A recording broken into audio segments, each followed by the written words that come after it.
Brooklyn's historic The Black Lady Theater is now taking bookings. Host your next birthday party, concert, networking event, baby or bridal shower, wedding, art show, gala, corporate event, live stage play, audition, and so much more. At the one and only The Black Lady Theater. Mention code GODCAST for 15% off your rental fee.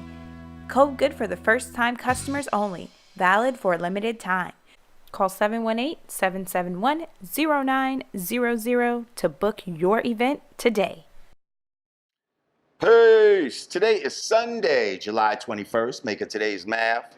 Wisdom, knowledge, all being born to understanding. That's right.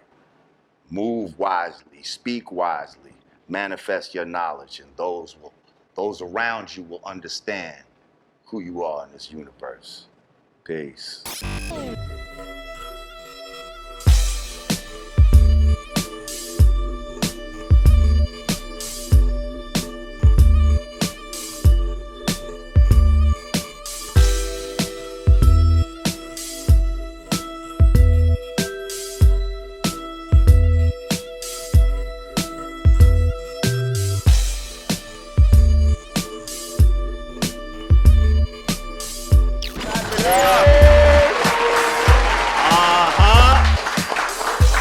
Welcome back to the Not a Mean Godcast. I'm Lord Jamal. I'm Digga. We got a motherfucking team You're Not a Mean in the house right about now. Yeah. We got our live studio audience in the house right now. Yeah. We got our Black Lady Theater interns in the place to be. Yeah. Okay. And we feeling good right now. Let me just say, the playing field has been leveled. I see an equal proportion of men and women in the building. So yeah. Forgot to put my mic under my shirt. Whatever. We got new mics. We got new mics. Shout out to our last week's guest, hip-hop pioneer and queen, Sha Rock. Sha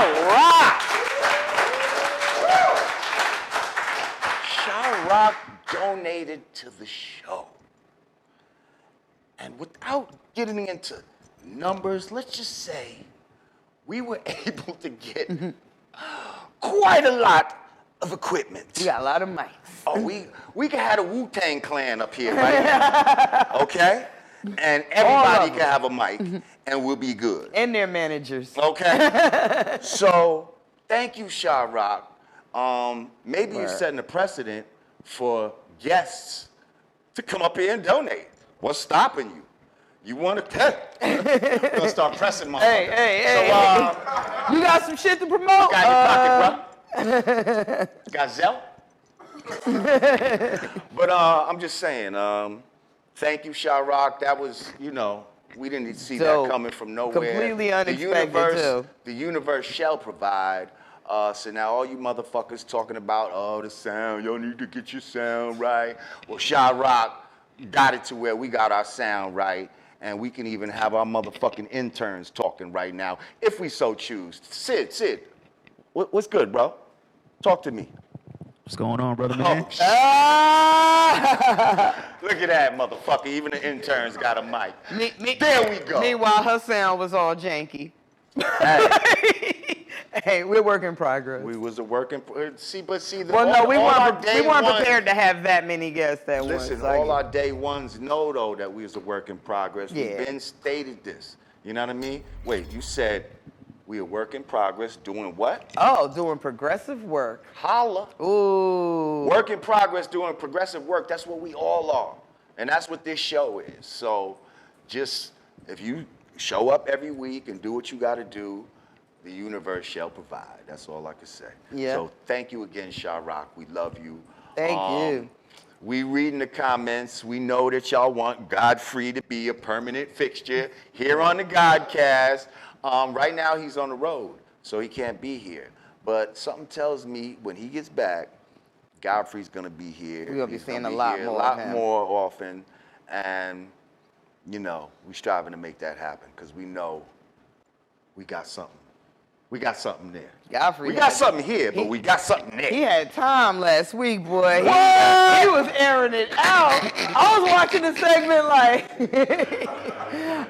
Like, it's rare when you and I can hardly get a word in edgewise. Right, right. But, yeah, Godfrey was going in on that one. I think I tried to say something like, no, wait a minute. No. I was like, I just wanted to say.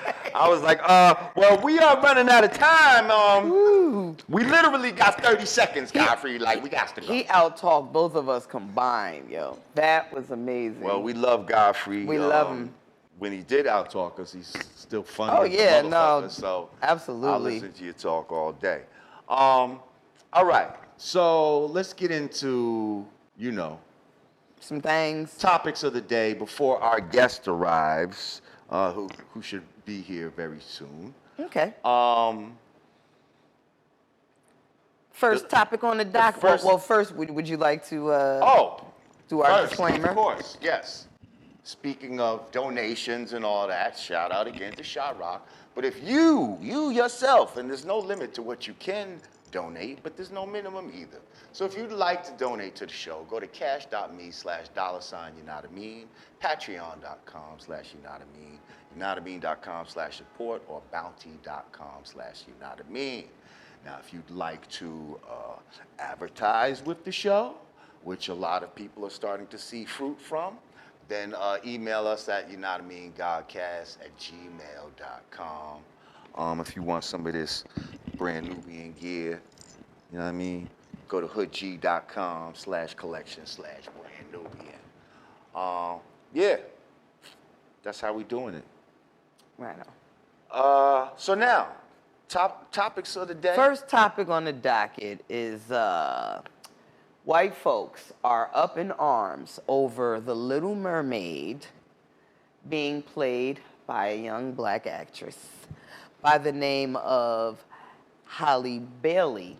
And interesting because Halle Berry was trending because people got... I was seeing that. People got Halle Berry confused with Halle Bailey. I was seeing. I was like, what Halle Berry got to do with the Little Mermaid? Thinking Halle Berry, right, thinking they were referring to Halle Berry, but actually it's Halle Bailey. She is one half of the group Holly and Chloe, who are Beyonce's artists. Okay.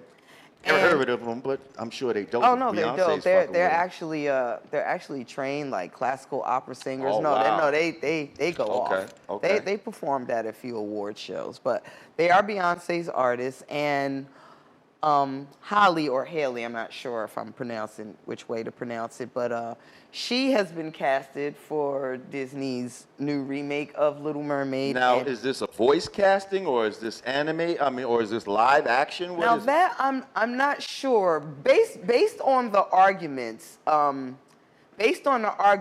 heard a lot about the voice. So it could possibly be animated or live action animation. But yeah, apparently white people are upset because The Little Mermaid is now being played by a young black girl, and they feel like Now, see, I want to know though, are they making it's live action. it's live action? Okay. Oh, so they're gonna see her black skin. Now, how black is she? Is she light skinned? Is she She's brown? She I would say chocolatey? light brown. Kiki Palmer-ish. Okay. Like brown. I light got brown, you. maybe. Okay. But 'cause they I was gonna say if it was if it was a voice thing, damn, our audience is kind of loud today, huh? But anyway, if it was a voice thing, I was thinking like, well, how would they even know that she was black by her voice unless she had one of those chicken mama voices or something? Like, y'all little black Little Mermaid now. You hear, girl? You know, because you got these little black girls that sound like little white girls out here. So, right. well, you wouldn't even fucking know that it was fucking, you know, Little Haley. little Haley. What's her last name again? Bailey. Halle Bailey. Haley. I'm saying Holly Bailey because I don't want to say Haley Bailey. I'm assuming Haley Billy? No, Haley Bailey. So Halle Bailey. I'm thinking it's Holly Bailey. Holly Bailey. Okay. Holly Bailey. Okay. Well, first of all, you see how white folks just get up in arms when black folks do something that they think is really theirs? And When it's not even, when mermaids ain't even there. Isn't it funny how Godfrey just stated in the segment last week though, like they just get so upset when like we get anything. What is he doing? The way he kept cutting his steak, that was fucking hilarious. Why is it so upsetting to you that this is being played by a young black actress? I mean, because it's traditionally played by a white girl, and they felt like, okay, you know, that's our realm. See, a lot of their white space is getting invaded. okay. I just found out that there's a lot of black niggas in hockey now. Did you know that? Yeah. Yo, there's a lot of black, like, I mean, it was like maybe 2 Way more than we when think. I was young. Like, there's a lot now. There's like 2 on a couple teams. Like, Okay. you know what I mean? Like, so that's, And know when they they- like, and when damn, they and fight- y'all invaded golf, y'all invaded hockey. You better leave the Little Mermaid alone, goddamn it, leave him alone. Like, See, here's- that's how they feel. See, here's my issue with that though, because we don't get up in arms every time we see white Jesus, white Moses, Elizabeth Taylor playing Cleopatra in the movie. Like, Holla. you know, Church. I feel like, okay, you know what? Keep your outrage. Let me see another white Jesus, and we better go to fuck off. Okay. Otherwise, y'all shut the fuck up. That's what I do. They made Gods of Egypt. Did you see that movie, Yes. Gods of Egypt? Yes. I mean, I couldn't even really watch it, but I had to watch it just to see how ridiculous it And was. guess what? Not near one of us made a fuss about it. And if we did, it wasn't enough for us to be to hear it like we hearing about this goddamn Right. fictional character. to the point where the actress, the woman that played, you know, the original one, had to come out and make a statement defending her. Well, first of all, we're gonna put up an image of some African images, thousands of years old,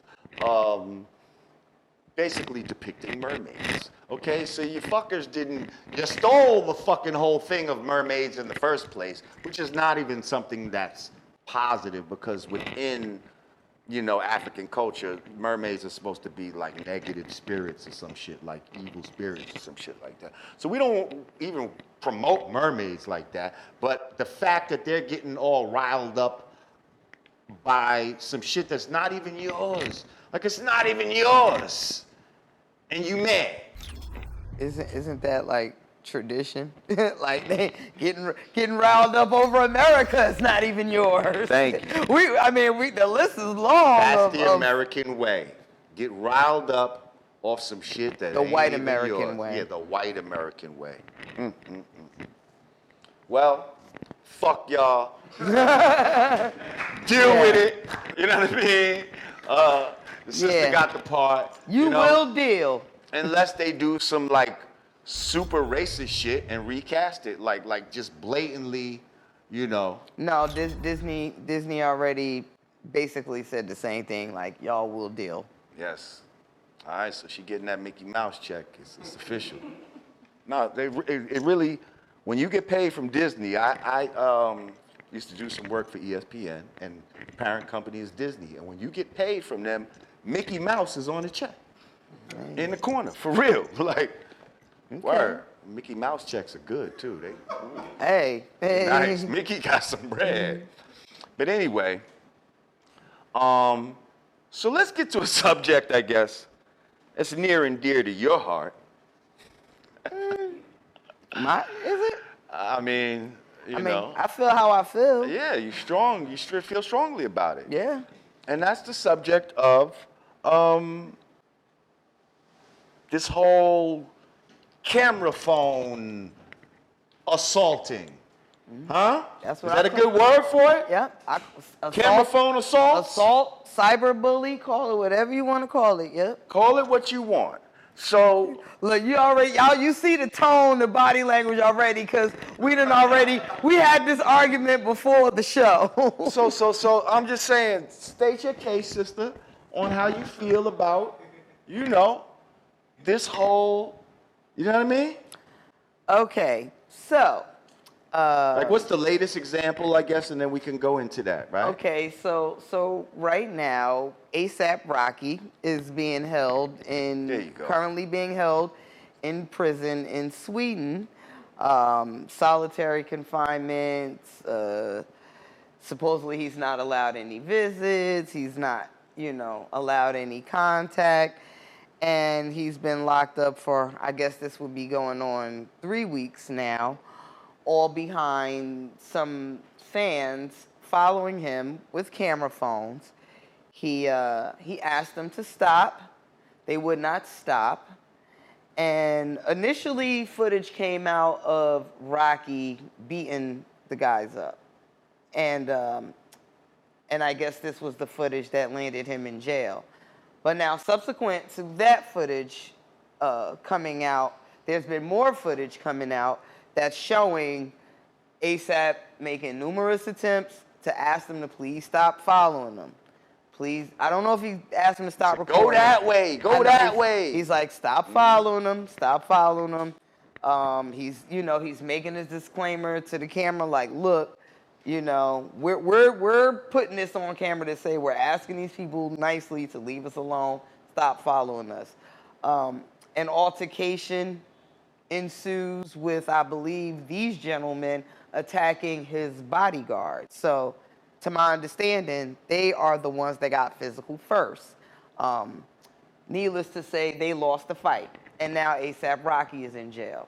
So, in short, part of my grievance is I feel like people are getting way too intrusive with these camera phones. And we had this argument a few shows ago in regards to Lil Xan, and everybody, defending Xan, fuck y'all. Let me tell you something. No artist at no time is happy with cameras being shoved in their face. Now, most of us are diplomatic about the situation. We'll take your pictures. We ha. Just a couple of days ago, I had to tell somebody, yo, can you stop filming me while I'm eating? I'm trying to eat. I don't need you in my face with a camera. Like, it's unfortunate that you have to tell people this. Like, you just don't have the common sense to not do these things. But at any rate, you have some people who don't have good intentions, and they're coming up to you, and they're antagonizing you, and they're borderline threatening you, and they're stalking you, and they're harassing you. Which nowadays, since we're in this digital cyberbullying age, could damn near be considered cyberbullying. They're doing all of this to you on camera, and the artists are reacting how they're reacting. Some people react kindly, most of them ain't reacting too kindly. And we're seeing situations where things are getting physical, things are getting violent, and So what needs to be done about it? I propose that there should be a criminal charge where if an artist says, please stop filming me, because you're not going to say stop filming you just for shit's sake. Just an artist, though. You got to feel threatened. I mean, it doesn't, hey, how about not an artist? How about anyone? First of all, people aren't just, well, I ain't gonna say people aren't just randomly filming people, but yeah, they are. If some buffoonery is taking place, yeah. But I feel like, just like in any other life situation, if you say no or stop, and that person doesn't stop, that's considered a criminal charge. I'm feeling like. So are we likening this to rape? I'm likening it to whatever I say stop, and you don't stop. So that's what I'm saying. So when a woman is on a date or something, first of all, and she says I made stop, that reference. I'm just trying to understand. Yeah. And so she says, is this equal to that? I want to know. I'm not saying filming somebody is equal to rape. What I'm saying is the act of saying stop and you don't stop and something physical or violent ensues thereafter, the person who's filming should be equally responsible as the person that was victimized. That's what I'm saying. I'm saying, and I have here several instances of cases where people are getting filmed and things are going left. Example number 1, the baby. Okay, he's trying to perform. Now, in this instance, somebody's filming him while he's performing, but they're not backing up. They're not giving him his space. He ends up knocking somebody out. You know, that's not even an example of what I'm talking about. What I'm talking about, for instance, okay, you got 50 Cent who was getting ready to square up with somebody, and this person was just a fan showing love. But I'm bringing this up to show people how, like, as an artist, it's an automatic feeling of being threatened. Cardi B just cussed out. I don't even know, it might have been Telemundo or somebody. Just got finished cussing somebody out for filming her father. Young Buck is in a supermarket. Somebody walked up to him like, yo, what's up with you and 50? What's up with you messing with trans? And he said, he in a supermarket. He in a supermarket, man. He wheat bread, white bread. He's not like, he's in a supermarket and somebody come up to him talking some bullshit. And guess what his response was? And the dude that was filming says, I guess we about to scrap. Buck said, no, I'm about to go to my car. Keep filming me. But I'm saying that to say something at some point is going to get to a point where somebody's going to end up losing their life over these instances. So I think some sort of law, I mean, I'm not saying you got to do prison time, but there has to be some sort of deterrent put in place so when people say, stop recording me, you don't stop. Like, that person has to be liable. It can't just always be the artist catching the L. The artist got to catch a lawsuit now because they defending themselves. The artist got to catch a charge now because they didn't have to put hands on somebody for being too intrusive. Like, there has to be some deterrent to keep people say from I cut filming. you off and there's 5 minutes left. No, Can that's I get beautiful. These 5 minutes? I said what I had to say. All right. Carry on. I hear you, but I disagree with a lot of what you say. Okay. First of all, when you're an artist, you sign up to be fucking filmed. You want to be filmed. You're doing videos and all kind of shit. You got your IG, you want your followers. But now, when you're in a public place where there's no expectation of privacy, okay? When you're in a public place, anyone can film you. And yes, I don't want to be harassed. I've been there before. I understand it. But it is not always threatening when somebody pulls out a phone. I have plenty of pleasant experiences when people approach me with a phone. It doesn't have to end up in bloodshed. These people decide what the fuck they want to do when these people approach them. Now, granted, you know, some people approach them on some negative shit, but there could be a phone there or not. It doesn't have to be and I don't feel like the phone should be the difference between if it's a crime or not. Like if a motherfucker's approaching you wrong, they're approaching you wrong, whether they got a phone or not. But someone that signed up, especially a record deal, okay, to be promoted in the public eye, the bigger you are, this is the type of shit you gotta go through. Why you think a nigga like Jay-Z, this don't happen to him? Because he stays private. He don't go to the supermarket. He got people to do that for him. Beyonce, all the most famous people, you never see them. But for this very reason, because the more famous you are, the more you're gonna be fucking attacked, and there is no expectation of privacy. That's why the police can get filmed. You can film the police, and it's legal. They can't tell you not to film them, because it's inconvenient to them or whatever the case may be. And if the police decide to shoot me because I'm filming them and even talking shit to them, that's some bullshit. That's something he decided to do. My phone didn't fucking cause him to do that. But I understand where you're coming from, but at the same time, I disagree on how extreme, I feel it is.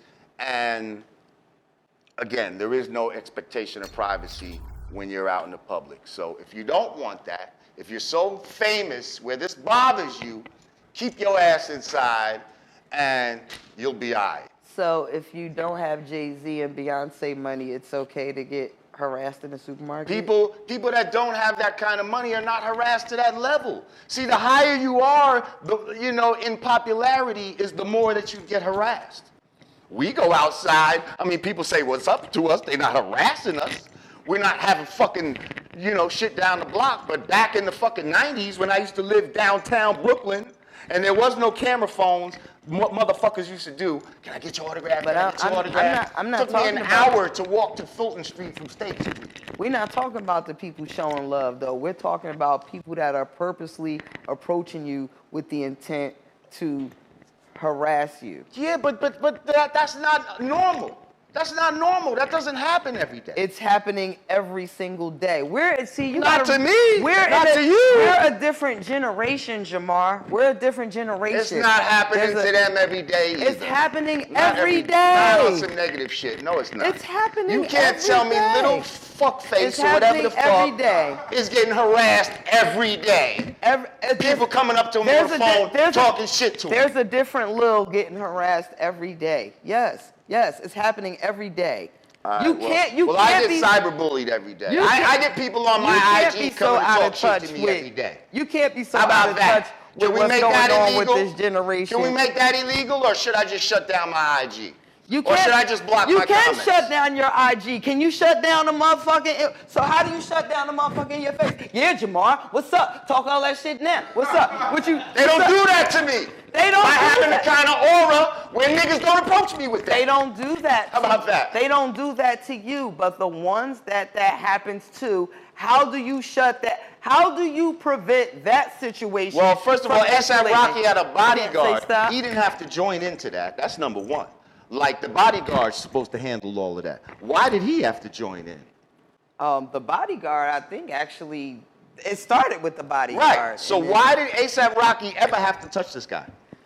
Other than they just, they got annoyed by the guy and chose to jump in instead of just falling back and letting the fucking bouncer handle the whole shit. They attacked the body. I mean, that's overseas. Like, that's a whole nother I'm just animal. saying, like, when you get to these levels, you should have things in place as deterrents to this. You know what I mean? I know people that when they do that, they send their bouncer over there grabbing phones and all that type of shit. You know what I'm talking about. And what is the deterrent from people invading your personal space when you are out in a situation and you don't want to be filmed? Like, you can't... Well, don't be out. You can't... If you don't want to be filmed, don't be out. That's it. That's not a Or realistic have an umbrella response. or something like that. Put yourself in a bubble. That's not a realistic response. Well, a realistic response is thinking that they're not going to film you. That's unrealistic. I'm not talking about people filming you like, oh snap, there goes such and such. Like, I'm not talking about that type of filming. I'm talking about the people approaching you. I don't want that happening either. With the intent of... We'll be back. Hey, don't come up to me with that bullshit, I'm telling you. All right.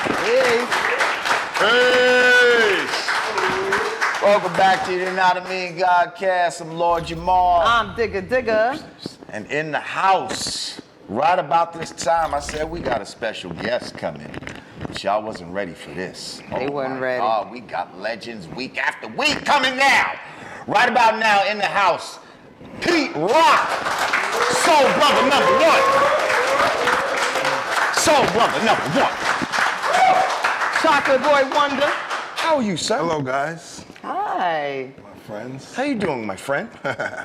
My guy from back in the days. I'm hanging in there, buddy. You know what I'm saying? My Westchester guy. Exactly. Okay. New Rochelle, Mount Vernon. New Rochelle, Mount Vernon. Oh, Connection. man. Y'all don't even understand what that means, And boy. we got Mrs. Bricks. Brick New City in the Jersey. house. You know what I mean? So what's Yeah, going man. on? I'm we, here. we, I'm here. we go back to, so what y'all Yeah, from yeah, we go Westchester back. together? but you Spy know, guys, Don't spy go guys. back like we go back. But anyway, thank you for coming down, sir. Anytime, man. Anytime. I wanted Okay. to do this. See, you got your son with you. Yes, I brought my boy Okay, over there. that's He's what's over up. there. That's With what's up. his phone. He's probably on YouTube. Okay. Well, tell them to subscribe to the show. No doubt. No doubt. Well, yeah, we appreciate you coming here. No doubt. We want to, give the people, and we got time, you know what I Okay. mean, to kick it with you. So we Okay. want to give people, a rundown of where you've been, Yes. where you at, and where you're going. Sure. So that's what we'll encompass this whole thing about. Gotcha. But for those who don't know, let's take it back. Okay. Early Pete Rock. Early Pete Rock. How you get into this shit? Man, pops. My pops being into music. Started from there. I'm gonna go to the roots of everything. Started from pops, you know what I'm saying? And just like me. Now, what kind of music was Pops listening to? Everything. Reggae, mostly because we Jamaican. Right. But everything. Soul, jazz, everything. So, that was just me. And then, being curious, seeing little wax and nice sound coming off the wax. And I'm a little kid seeing this little disc. That was like magic. Yeah, I ain't know, I'm just How does feeling the it's sound like a come toy. out of this? Yeah, like it's a toy or something. So one day I stacked up a whole bunch of my Pops 45s on the turntable. And it was like, I took him out the sleeves, and he's a neat, anal guy. So I took him out the sleeves and just stacked them up. And he came in and he lost his mind. So I was like, just sitting there like all scared. Then he was like, you know what? I'm gonna show you how to take care of vinyl. And then from there, it just kind of intrigued me more, I guess. And then when I turned 7 years old, I met James Brown. And I think when I met him, that changed my life. Wait, you met James Brown? Yeah, me and my younger brother, Grap. See, I when you say met James Brown, I thought you met him like how we all met him, like just musically. Like, you see what I'm saying? You physically met James. How the met fuck James you Brown. meet James Brown? I don't even know to this day how my mama did it. You know what I'm saying? But he came to Mount Vernon, and he did a show, and he had everybody with him from Lynn Collins to Bobby Bird to the whole J.B. Reverend. You know what I'm saying? Review. Sorry, I said Reverend. My bad.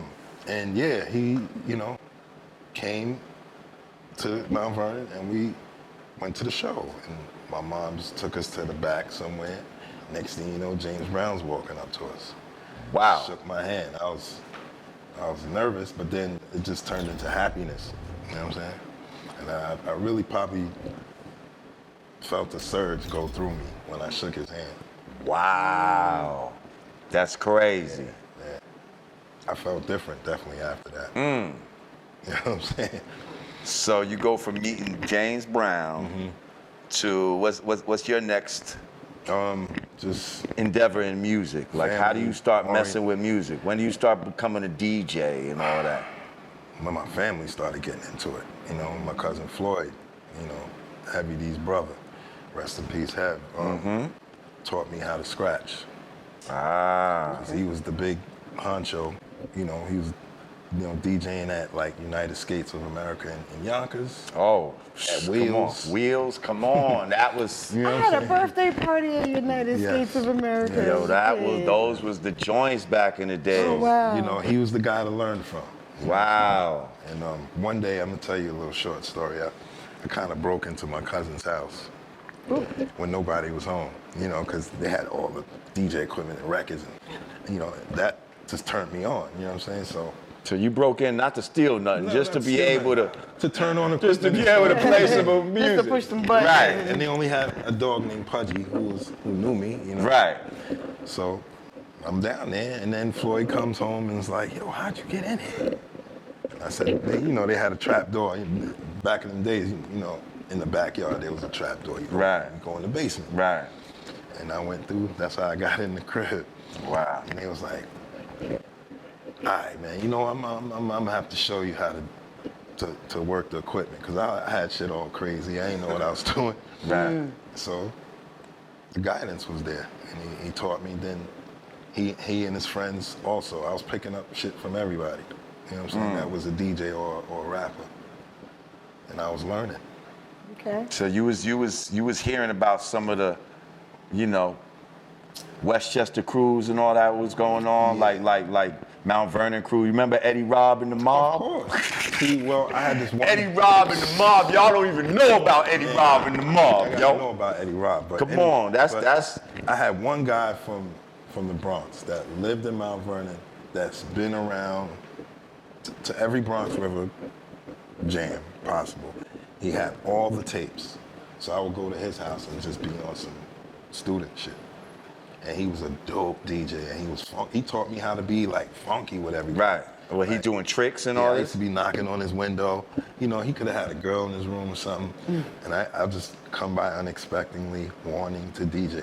Right. You know what I'm saying? Like, And you ain't got no equipment or nothing like that, right? Nothing. So when does it go from, you know, this lust, because I understand, I was there. I started as a DJ as well. Yep. But you don't have equipment. So how did you finally get equipment, or did you start doing what I did, which is to borrow maybe a turntable from this guy and one from that guy and a mixer from this guy, and now I have a set Equipment and came just in- hope that they don't ask for their shit back no time soon. Right. Nah, equipment came into my life when Heavy D and the boys were born. So, you know, when Hev became successful, you know, I was real close with Eddie F. You know what I'm saying? And Eddie was like the brains of it all, and the equipment nerd dude. I don't know if he remembers this, but I challenged him to a DJ battle on 241st in front of this Galaxy? club back in the day. Yes, Galaxy 23. 2000, that was it Galaxy called? 23. Galaxy 23. I challenged him. Yes. He was like the man back in the day. He Yes. was getting all the parties, and you know what I mean? I was getting parties, but not as many as this We was- motherfucker we was all getting. over Westchester. And I was like, man, I just felt like I could scratch better than him and all that. He was good at blending and stuff like that. he was good at cutting and scratching. Yo, he was nasty. But I felt like I was nicer than him. Yeah. And I remember like, yo, nigga, I'll battle you. Like, and it was just kind of like, get out of here. Like, you know what I mean? Like, Yeah, so that's where it all came about, where I started. Because he would, you know, once they got successful and started making money, then he would have all this extra equipment around, and I'll just be like, yo, Eddie, let me take this home. Go ahead, man. But he would show me how to work the drum machine. Like, see, this is what I was trying to get Okay, to. go ahead.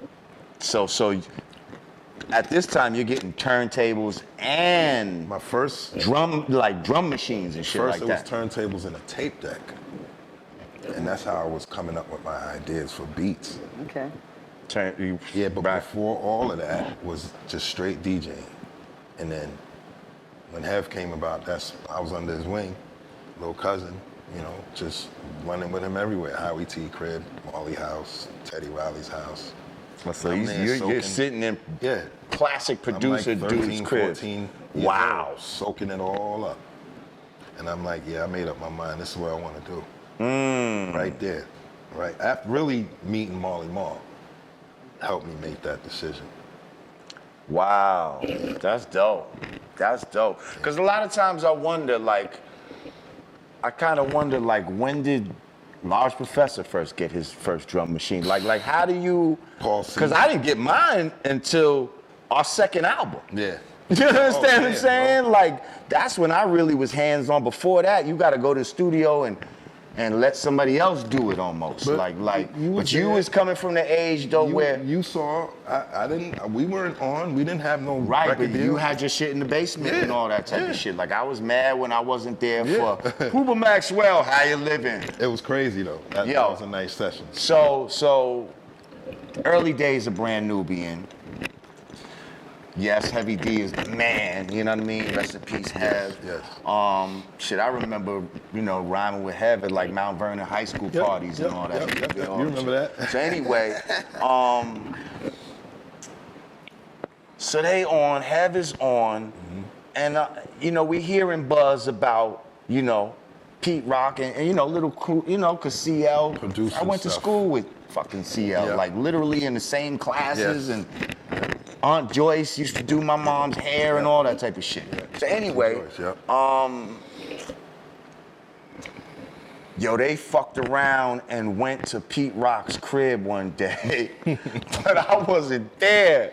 And they wasn't out yet or nothing. I'm hearing about it. Yo, they came home with this fucking song called Puba Maxwell, How You Living? I don't even know How You Living. It's out. It's out. I don't even know that. You can go on Apple Music and cop it right now, bro. Are you serious? Yeah, it's out.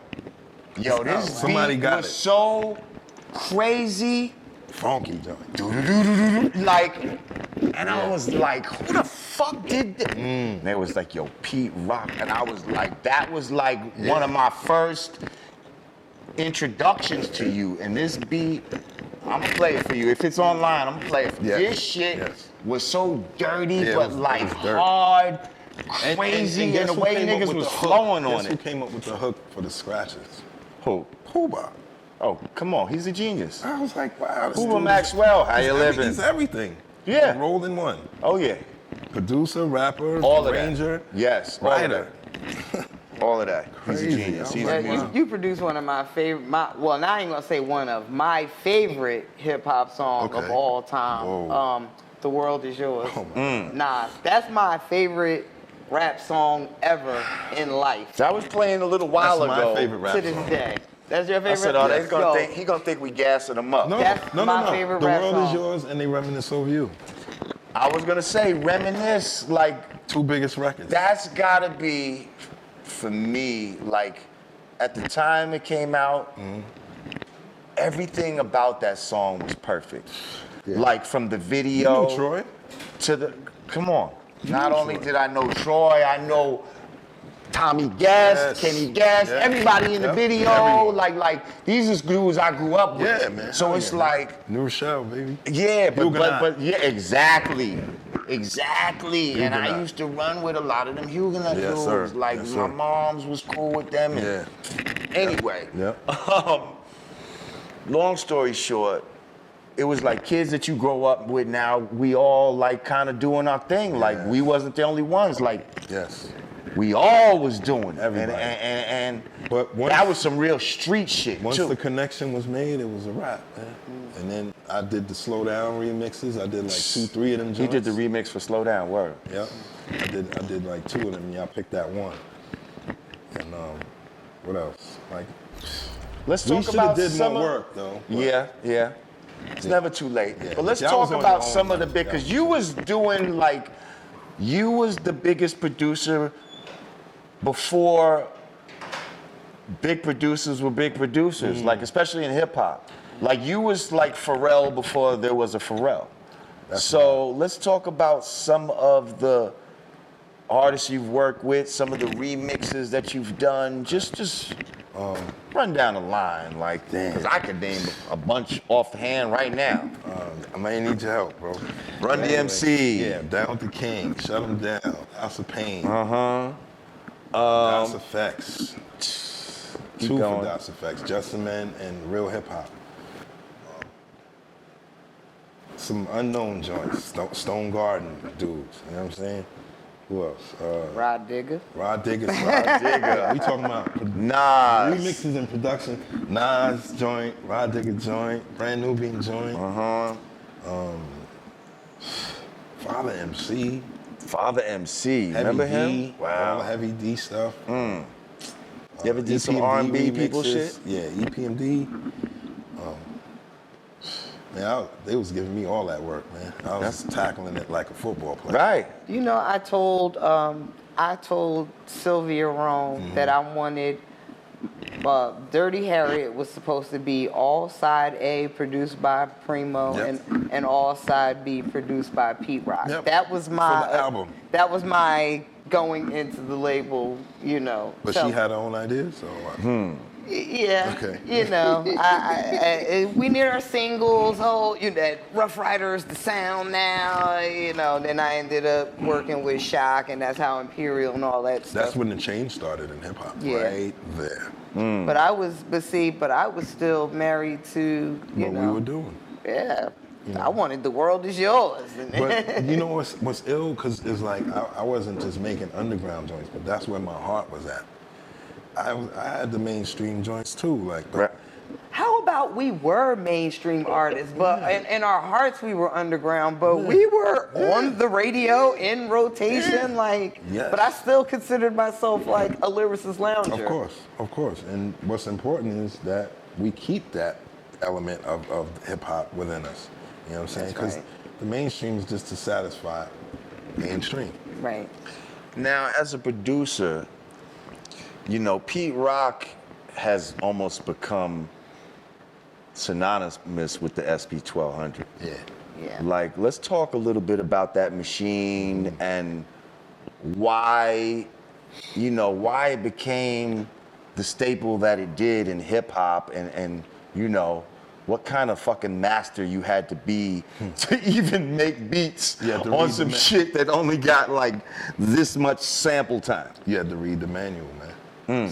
That's the only way you're gonna be successful. Tell them, read the manual. Yeah, read the manual, man. I read it from top to bottom, man. And it's not like I remembered everything I read, but I remember certain parts, and I would go back if I got stuck trying to learn something. I would go right back and start reading, find the problem. Right. I always felt like the SP1200 just produced a more gritty sound. did. Like to me, Best you know, drum machine. to me, MPs were always so clean sounding. Like I like the fact that I could still hear like the scratch in the vinyl with, and I don't know if that was just like, you know, your technique or if that was actually like what The SPs machine did. kind of had that. The machine had it, Right. but then I would do little things like EQs to kicks and snares Okay. to make it even more crazier. See, So- that's why I always fancied you. I'm like, Yep. and he still, Yep. that's kind of been my argument with people, and he still uses the I SP1200. did for your album. Yeah, I know that sound. Yep. I know that sound.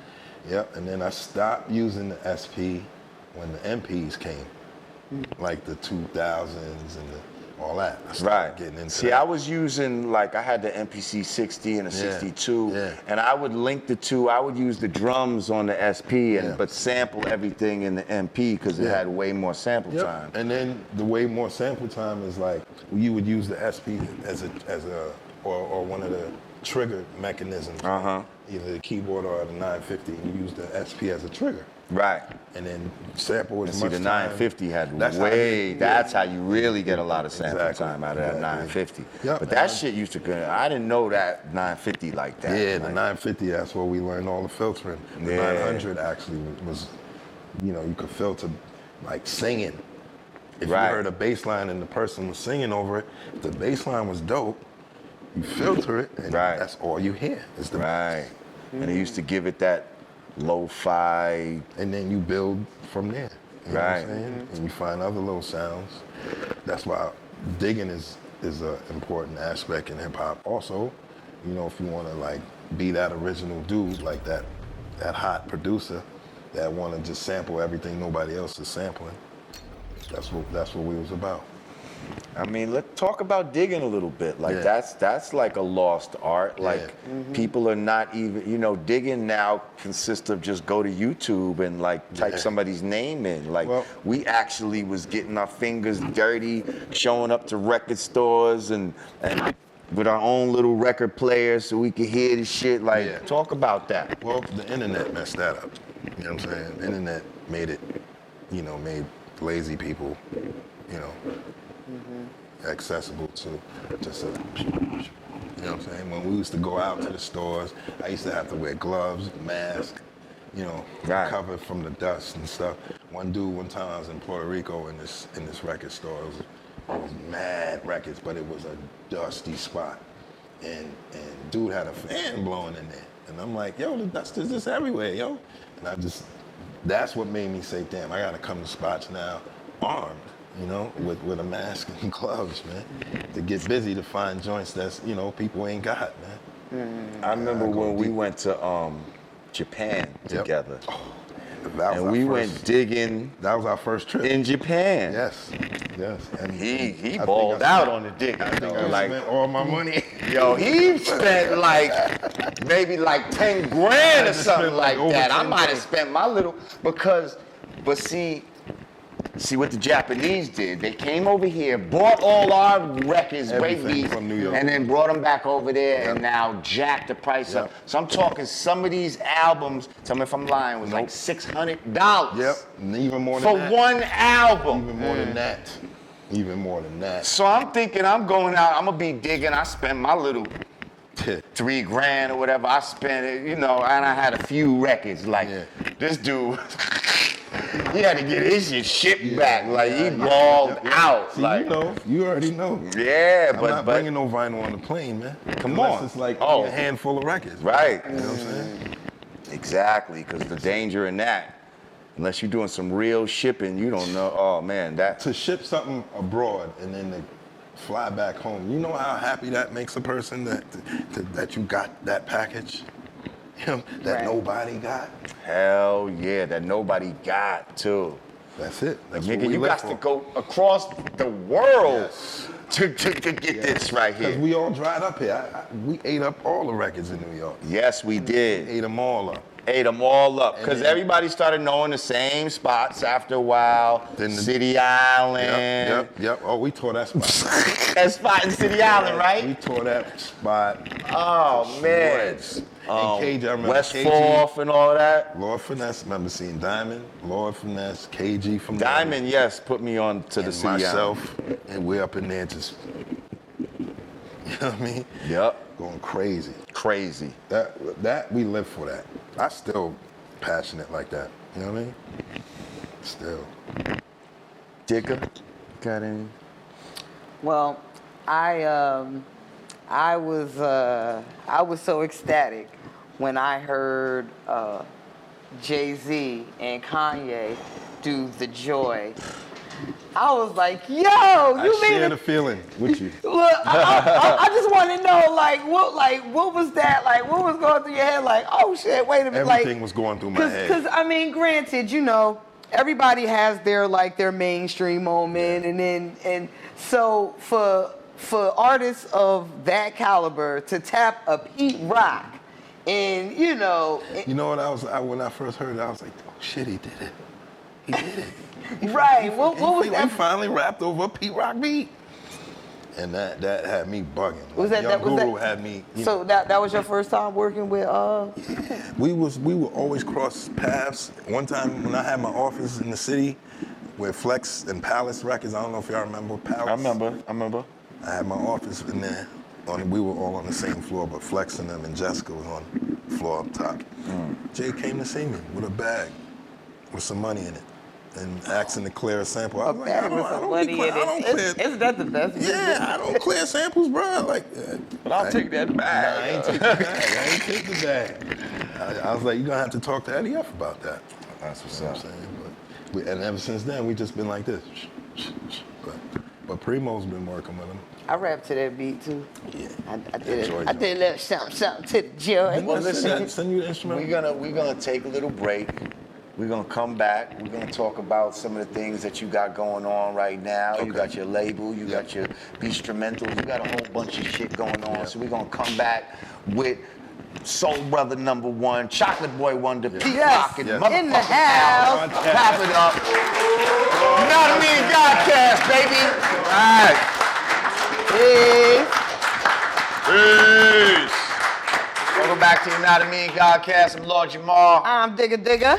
We got Soul Brother #1, the Chocolate Boy Wonder in the house. What's up, y'all? Legendary Pete Rock in the building. Peace. Uh-huh. Word. Wrap it up for Pete Rock, y'all. I know, I'm like, I forgot to clap, my bad. Let's go now. Okay. So we talked to you last segment Yeah. about, you know, your earlier days in hip hop, some of the people you've worked with.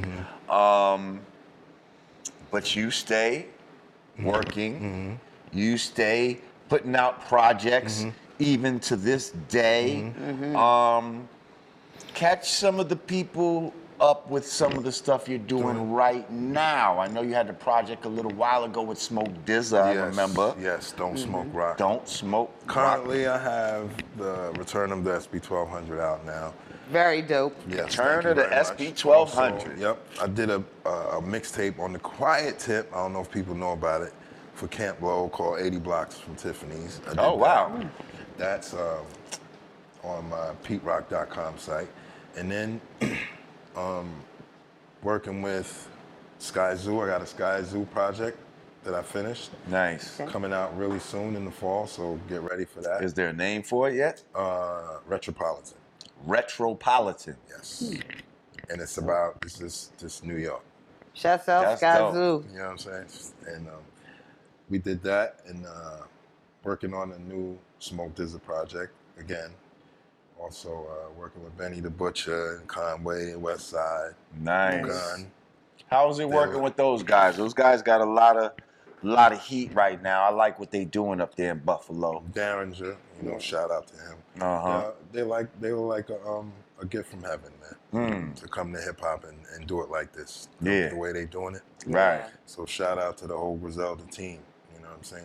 And No shout doubt. out Feels to- like old New York, yeah, right? And Mob Flea too. Shout out to him. And just everyone affiliated. That's what's up. Yeah. That's what's up. That's what's up. So that, and then, you know, just my compadres, like y'all, like Ra.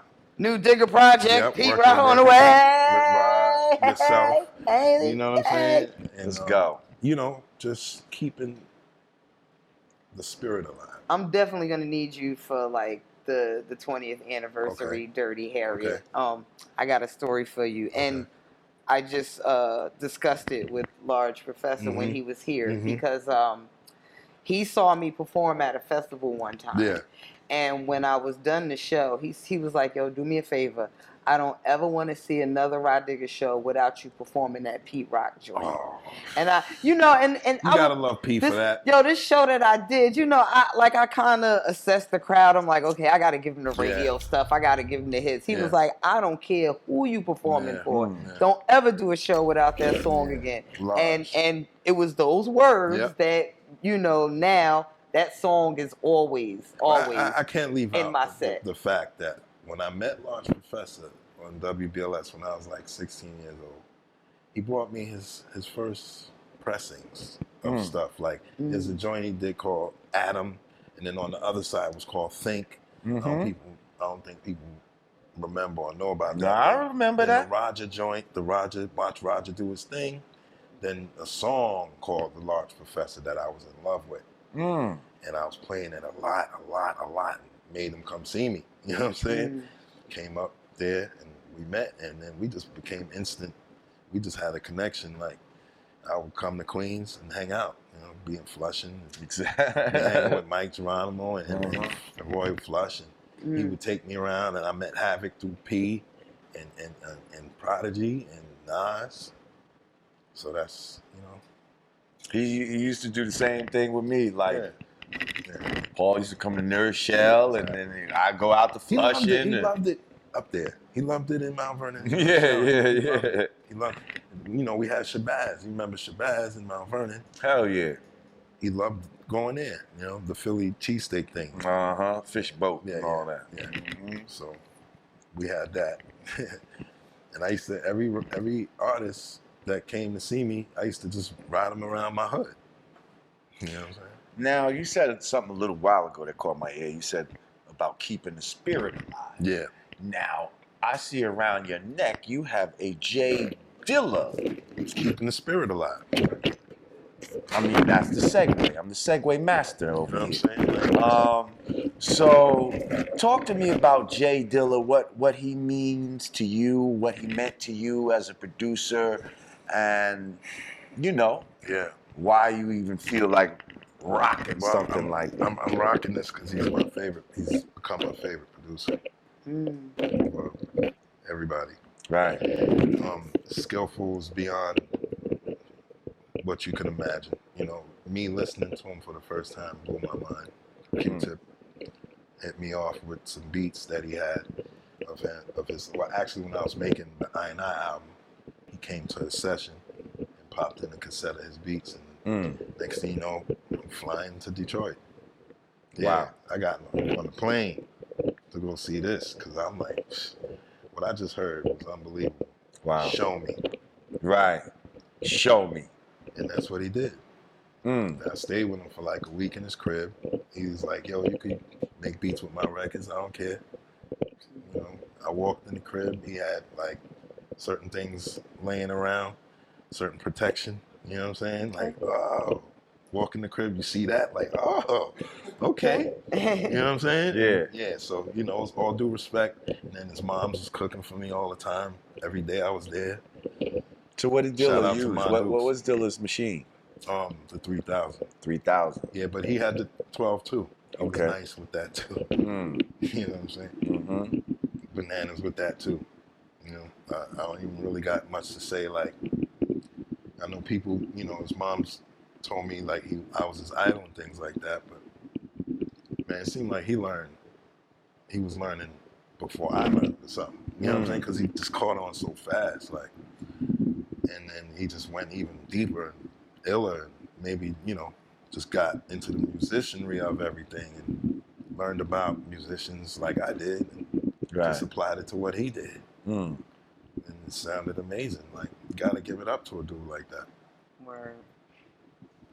Rest If in you peace. inspire a guy like that, that's even 100 plus. Speaking of inspirations, who would you consider like your top 5 producers? Okay, Dilla being your favorite. Yeah, Who are like your Marley Marl, Howie T, Larry Smith, Mm. Rick Rubin, Curtis Blow. You know what I'm saying? Like, I'm just recognizing what was before me. You said Curtis Blow? Yeah, Now, did all the Fat Boy stuff. I did not know that. Yeah. I didn't necessarily know Curtis Blow as a producer like that. You just hit me. I with know. some I shit, was man. like, who's gonna elaborate? Because Okay. now Larry Smith Yeah. is someone that he's a producer that most hip hop producers need to fucking bow down to. I bow down all day, every day. Because I use he the was blueprint. responsible for, you know, Run DMC, you know, Houdini, Everyone like all the early, you know. coming out that circle in Queens. Yeah, he was killing it, and he was a fucking musical genius or some shit. I Like, marveled after that dude a lot. You know what I'm saying? Because in the early days, that's really all we really had to listen to was those guys. Marley, him, Howie, you know, and the rest of the yeah, 80s. that's you. You know Yeah, what I'm just like I'm sorry, guys. That's all good. The phone's rest of the ringing like 80s, you know what I nonstop. mean? So you just gotta kind of like, you know, just take it all in, man. It's a school, and you're sitting there and you're learning, and I learned. And I have to shout out, you know, like the old school, Cold Crush, Charlie Chases, DSTs, Yes. Flash, Grand Wizard Theodore. Herc, Theodore. That's the real school. Right. That's the cloth I'm cut from. No, we just had Shy Rock here last week. Wow. Shy Rock was here. Yeah, sitting in that chair. Wow. Word. You know, Grandmaster Caz is the homie. Chase is the homie. Flash is the homie. Mm-hmm. All those dudes, man. AD, Easy I mean, AD. Cool, yeah, Easy AD. Cool Herc is the homie. Like, AG too. it's crazy to be able to say that, though. Yeah, man. Like, because I know you came up just the same way I came Yep. up, just revering these guys, and like Yep. the fact that they even know who I am right now is amazing. Like, you know what I mean? They Like, opened like, the doors for me. word, For all of like, us. crazy. They did it for all of us, for me, you, and her.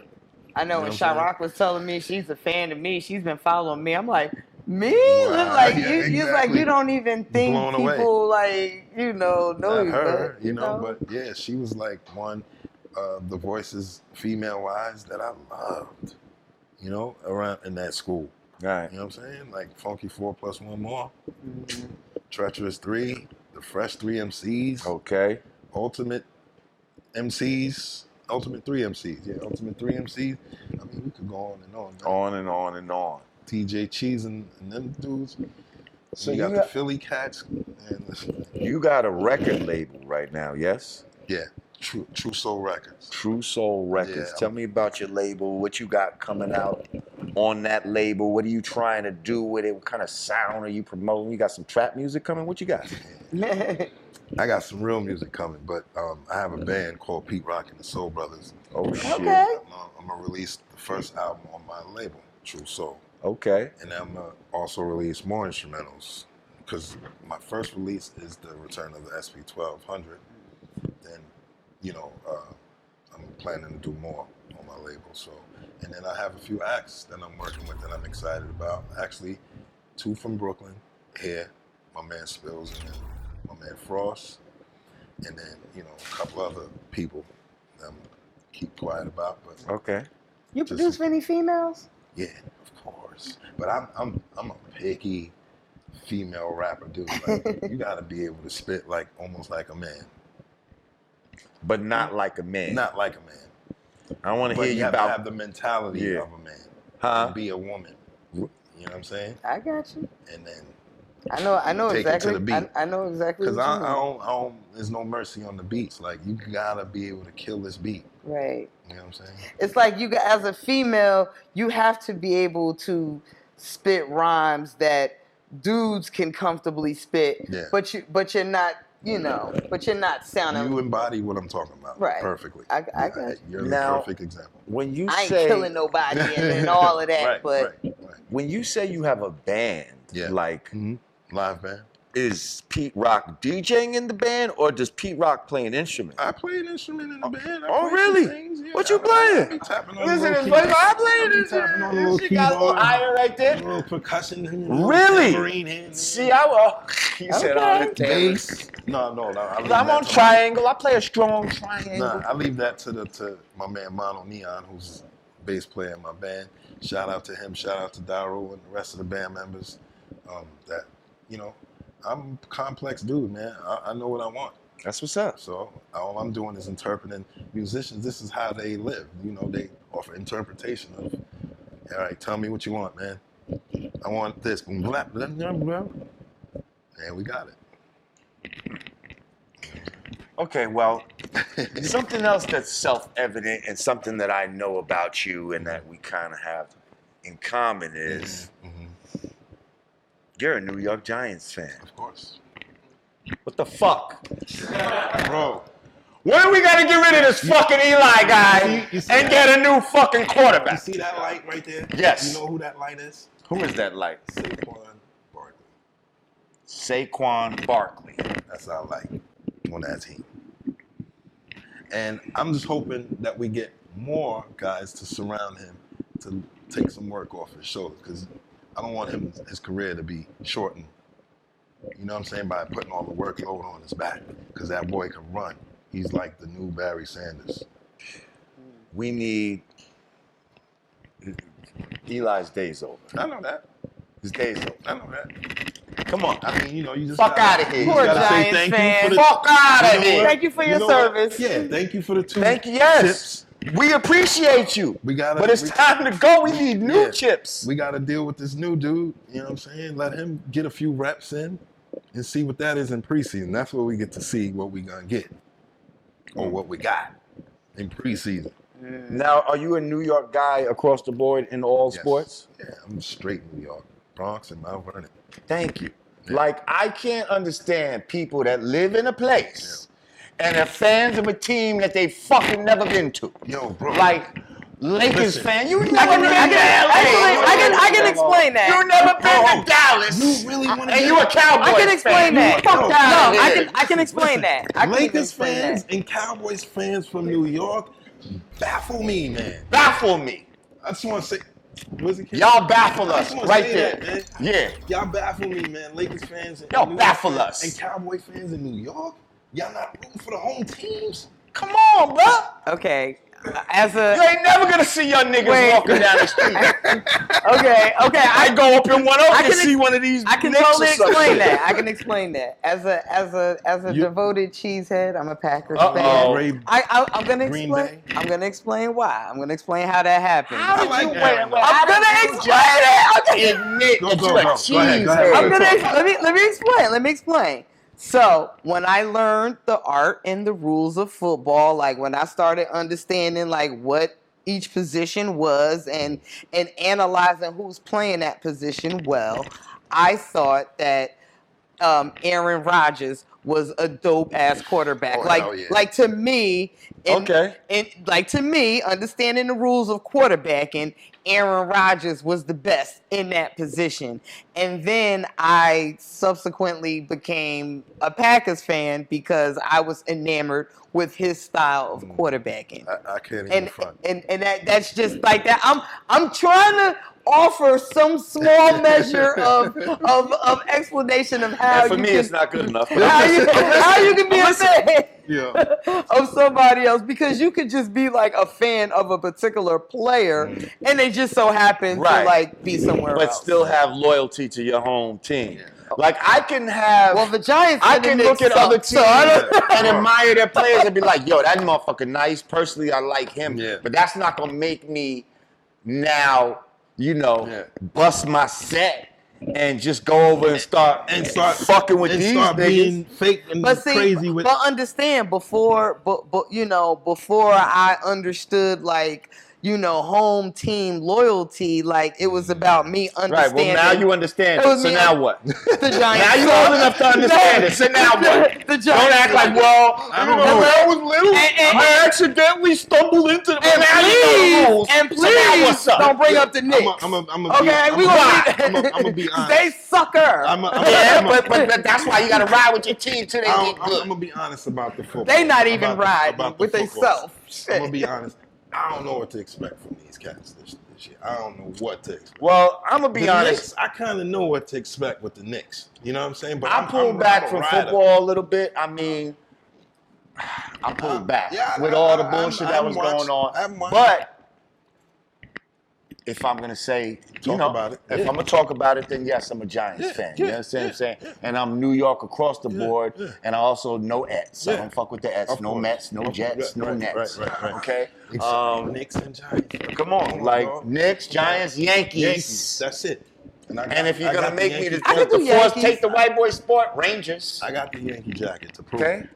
Well, Over the Islanders. we got a Devils stadium in and- in and Jersey, so I who guess you fuck with? I guess I got to ride with the Devils. I got to ride with the Jersey here you Devils. go. Oh, see, this one You is a problem. satanic Oh, thing. She's a problem, brother. oh God, you would just.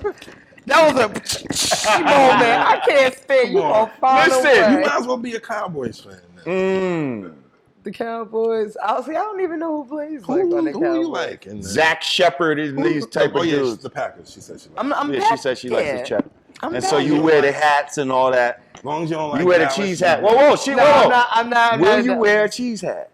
If I got you a cheese hat, would you wear it? See, they got the sucky colors though. I hate that, That green and yellow. I ain't even gonna front. Giants New York got teams the- got the illest colors. Like, the and blue Giants and got yellow. Yo, That's that's like like moldy cheese. Y'all do. Like Even- yellow cheese turns green when it's molded. Why the fuck would you be a team status your color? because Aaron Rodgers throws Hail Marys like none other. And That's he did put why. us out That's of why. misery with a Hail Mary. You don't remember that?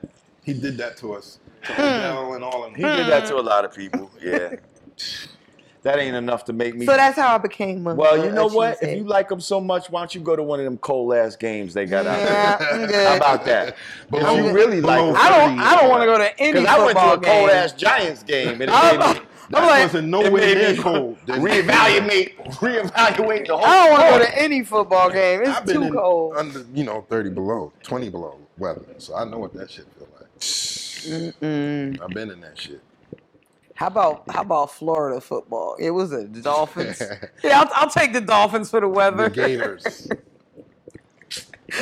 That's a tough. Basically, you have every teammate in Miami loving to be there because of the atmosphere. Yeah. Well, that's what a lot of shit. I'm about to happens. make that my new team now. Like, people end up Come going out, watch Yeah, the football. Heat. to places because it's a cool Yeah. city. See, Yeah.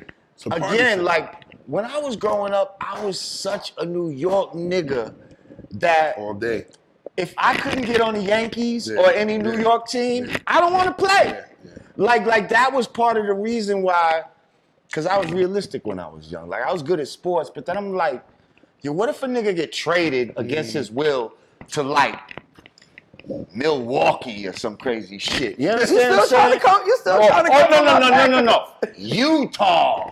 Right. Imagine you got traded to Utah. But you know what, though? You look at Utah today, It's probably not bad, popping. bro. That dude who they got, that point guard, he nice. Nigga, He I'm nice. talking about living in Utah. Oh, man. Hey! No, I ain't living in As a black man. I need some mob niggas in Are you Utah. That's not a Mormon. The Bears will see the black man and want to kill him. They got good ass skiing, that's it. Like, and most niggas don't know how to ski. I happen to know how to ski, so that's the only reason I would like Utah. Yeah. But other than that, Yeah. I don't We nigga can't want to be in ski. Utah. I was stuck can't there. ski. I could ski So my ass off, we had nigga. this convo. I ski too. That's Okay, what well, I'm saying. we need to We go got, we skiing. got, so we got a ski off. We got a Jeopardy Jeopardy off. Okay. What else you want to off? I got stuck there before, so me and Talib got stuck in Utah. I remember Utah? we had a show in Utah. I don't know how, but we did. Yeah, it was on It tour with happened. him and what's the group? Damn, with Joel. Oh, Crooked Eye? Yeah, the Slaughterhouse. Slaughterhouse. Yeah. Okay. It's me, Talib, Slaughterhouse on the bus. I was just listening to Sirius Radio earlier, and Joel Ortiz, he got some shit coming out with To me, he's the best. with a producer from Detroit. Yeah, like him and Pond. What's the are fuck? like Apollo Brown. He got something coming out with Apollo two of Brown. the best Puerto Rican rappers I've heard in my Yo, life. Jewels is crazy, but he doesn't get for some reason, he don't get the pub that he should get. I don't know what it is. Who are some of your Them favorite two. rappers? Well, Oh, just you just thought you was in gonna- I thought you- I Them thought you two. was gonna That's say- it. No, I thought you were gonna say like Puerto Rican. Them cats, like that. But I got a In fact, Prince those Whipple two- wig. Yeah. Remember Prince Whipple Whip? Whip. Tito, Tito from Fearless 4. Charlie Chase, those are Oh, original Tito, Puerto that's the Ricans in homie. hip Shouts hop. out to Tito. We gotta get They the are feelers very for much too. hip hop.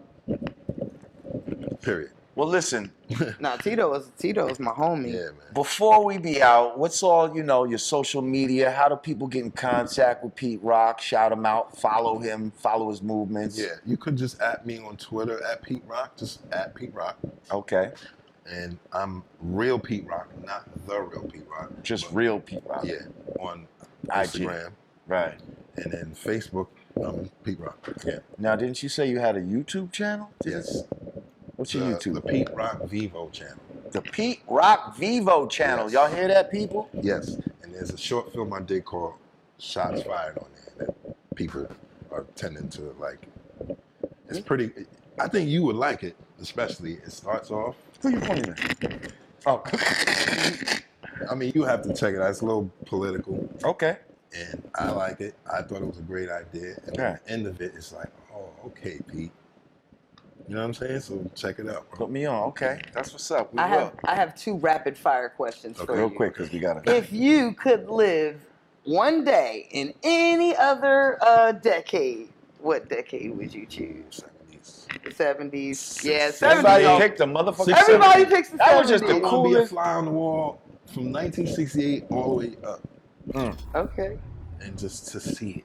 Okay. See it all unfold. We can hear it though, like they have multis out now Yeah. of everybody's stuff. Isaac Hayes, James Brown, Jackson. They got tracks of them? Wow. Multi song of the albums. I got the Joy album, the whole thing.